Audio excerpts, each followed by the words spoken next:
काँग्रेसच्या हालचालींमुळे राजकीय समीकरणे बदलणार. काँग्रेसची मोठी बैठक, उमेदवार मुलाखती. अहिल्यानगर महानगरपालिकेच्या निवडणुकांच्या पार्श्वभूमीवर काँग्रेस पक्षात हालचाली वाढल्या असून ज्येष्ठ नेतृत्वाच्या उपस्थितीत इच्छुक उमेदवारांच्या मुलाखती घेण्यात आल्या. ही बैठक केवळ औपचारिक नसून आगामी निवडणुकीसाठीची थेट रणनीती असल्याचं स्पष्ट दिसून आलं. बाळासाहेब थोरात आणि हेमंत ओगले यांच्या नेतृत्वाखाली प्रदेश निरीक्षक शरद आहेर, जिल्हा व शहर नेतृत्वाच्या उपस्थितीत इच्छुकांची राजकीय पार्श्वभूमी, समाजकार्य आणि पक्षनिष्ठा तपासण्यात आली. बैठकीत अनेक इच्छुकांनी आपल्या कामाचा अहवाल सादर केला, तर काही कार्यकर्त्यांनी काँग्रेसमध्ये प्रवेश करून पक्षाची ताकद वाढवली. अनुभवी नेतृत्व आणि नव्या चेहऱ्यांचा मेळ घालत संघटन मजबूत करण्यावर भर देण्यात आला. नेत्यांनी कार्यकर्त्यांना सांगितले की जनतेच्या प्रश्नांवर ठाम भूमिका घेणारे नेतृत्व पुढे आणणे हीच काँग्रेसची खरी ताकद आहे. या घडामोडींमुळे अहिल्यानगरच्या राजकारणात नव्या हालचालींना वेग आला असून निवडणुकीत काँग्रेसची पुढची चाल काय असेल याकडे लक्ष लागले आहे. प्रतिनिधी स्वामी गोसावी, न्यूज 24 घडामोडी, अहिल्यानगर.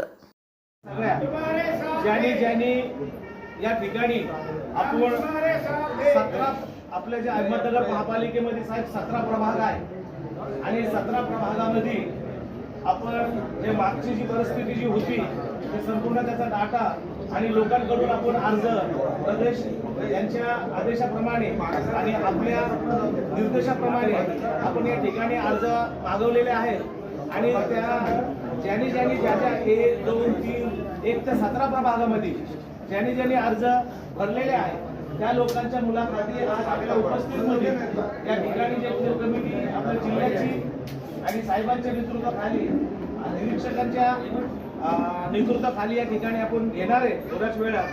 तर ज्यांनी आपल्या पद्धतीने फॉर्म भरलेले आहे, काही लोकांनी फॉर्म घेऊन गेलेले आहे, अजून काही लोकांनी दिलेले नाही आणि काही लोकांच्या संदर्भातलं ज्या संदर्भात त्या ठिकाणी ते आलेले आहे तर त्यांच्या मुलाखती आता साहेब एकेकांना बोलून आपापल्या प्रभागामध्ये ज्यांनी फॉर्म भरलेले आहे ते थोड्या ते आपल्याला भाषण देतील, संभाषण करतील, मार्गदर्शन करतील आणि नंतर तिथं मुलाखती आपण इथे जर साहेब आतमध्ये बसतील, निरीक्षक साहेब असतील, आमदार साहेब राहणार आहे आणि मग ते त्या ठिकाणी त्यांचे आपण हे घेणार. परंतु या ठिकाणी तुम्हाला एकच सांगतो का आजपासून महानगरपालिकेच्या अर्ज भरायला सुरुवात झालेली आहे. जे उमेदवारी ज्यांना करायची आहे त्या आपल्या संदर्भातलं 3 पक्षाच्या संदर्भातलं महाविकास आघाडी म्हणून माननीय साहेबांनी प्रदेश अध्यक्ष आणि निरीक्षक या लोकांनी 3 पक्षाचे महाविकास आघाडी म्हणून आपली झालेली आहे. त्याचप्रमाणे महाविकास आघाडीच्या संदर्भातली जागा वाटप आपण चांगल्या पद्धतीने आपल्या सगळ्या कार्यकर्त्याला प्रत्येक प्रभागामध्ये मागणी जिथं केलेली आहे त्या ठिकाणी त्यांना उमेदवारी देणार, त्यांची पूर्ण प्रयत्न करणार. त्या ठिकाणी जास्त आपल्याकडे 2-4 पेक्षा 6-7 जर ते उमेदवारी अर्ज आलेले असेल त्या ठिकाणी सन्माननीय आपली जी कमिटी आहे थोरात साहेब व त्यांच्या नेतृत्वाखाली जिथं व्यासपीठवर उपस्थित असलेले सर माननीयवर त्या ठिकाणी त्यांचा तिढा कसा सोडवायचा ते ठरवतील. शहरामध्ये जे वातावरण आहे म्हणजे कुठेही असलं तरी आपल्या राज्यघटनेनं एक मान्य केलंय की बंधुभाव असला पाहिजे. तुमची जात धर्म हे सगळे वेगळे त्याच्या घरी सगळ्यांचा एकच म्हणजे आपण भारतीय आहोत, आपण मानव धर्म पाळणारे आहोत हा विषय घेऊन आपली राज्यघटना बनलेली. ते त्या पद्धतीनं जरी पाहिलं तर खूप कठीण वेगळ्या पद्धतीने चाललेलं आपल्या सगळ्यांना दिसतं. नगर शहर हे पहिलं जुनं हे काँग्रेसचा बालेकिल्ला राहिलेलं शहर आहे. इथं जी समाज आहेत निर्णय समाजाचा विचार केला तर ते खरं म्हणजे काँग्रेसचे जोडलेले. तुम्हाला लक्षात येईल की बाजारपेठेमध्ये मोठे जे व्यापारी आहे ना त्यांचे आजोबा बंजोबा तेच काँग्रेसचे अध्यक्ष राहिले होते.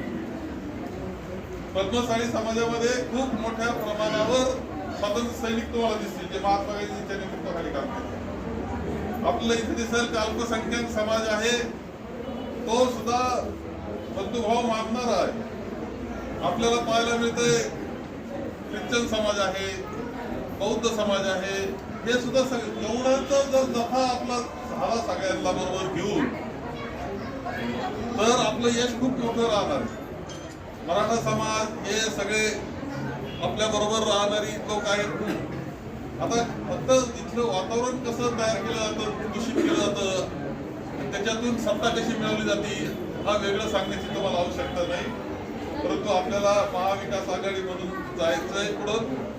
काही अडीअडचणी आपल्या असणार आहेत. महाविकास आघाडी म्हणजे काही जागा त्यांना द्याव्या लागतात हेही लक्षात ठेवलं पाहिजे. सगळ्यात आपल्याला मिळतील असं नसतं. आपण अडचणीत आहोत, कठीण काळ आहे आपल्याला म्हणजे आपल्या तत्वज्ञानाला कठीण काळ आहे सध्या. खरं सांगतो तुम्हाला, काँग्रेसला कठीण काळ आहे असं मी मानत नाही. तत्वज्ञानाला काही लोकांनी सोशल मीडियाचा वापर करून हे करून असं वातावरण तयार केले संपूर्ण देशामध्ये. त्याचा त्रास आहे, पण असंही दिसतं आपल्याला की लोक आपल्या बरोबर येत आहेत. वातावरण बदलतंय. सोशल मीडियाला पहा कसं चाललेलं आहे आता सध्या. लोकांना आता त्यांचं पटत नाही अशी अवस्था होऊन बसलेली आहे. आणि आम्हाला संगमेरला अनुभव आला, श्रामपूरला हेमंतजी ओगले आमदारांनी, करण ससाने आणि सचिन गुजर यांना अनुभव आला की जेव्हा आपण भक्कम उभे राहतो आणि लोकांची बाजू मांडतो, आपलं काम सांगतो, ते सगळे लोक एकत्र बरोबर येतात. हे सिद्ध झालेलं आहे. मोठ्या मताधिक्यानं चाललंय. त्यामुळं असं काही मानायचं कारण नाही. त्या आपण कदाचित आर्थिक ज्या गोष्टी असतात त्या काय होतील मला माहित नाही, दादागिरीच्या अर्थी, पण लोकांना त्या विरोधात बोललं पाहिजे. तुम्हाला लोकांना समजून सांगितलं पाहिजे की आपल्याला शहर चालवायचंय. पायाजवळ पाहू नका, कोणाला घाबरू नका, मतदान आहे, दुखतंय हे सांगायचं. आणि मला खात्री आहे की याच्यामध्ये खूप चांगलं यश हे आपल्याला निश्चितपणे येऊ शकतं. आता जी निवडणुका झाल्या राज्यामध्ये नगरपालिकेच्या, त्याच्यामध्ये जे सत्ताधारी आहेत मोठे मोठे पैशावाले झाले, त्यांची साठमारी झाली. त्यांनीच मारामाऱ्या केल्या पैशाच्या तरी काँग्रेस हे आपलं काम सांगणारं, तत्वज्ञान सांगणारं, विचार सांगणारं आणि पुढचा भविष्याचा विश्वास देणारं, त्यांना सुद्धा खूप चांगल्या जागा मिळाल्या राज्यात बरं का. तुम्ही नीट लक्षात घ्या, भरपूर जागा मिळाल्या.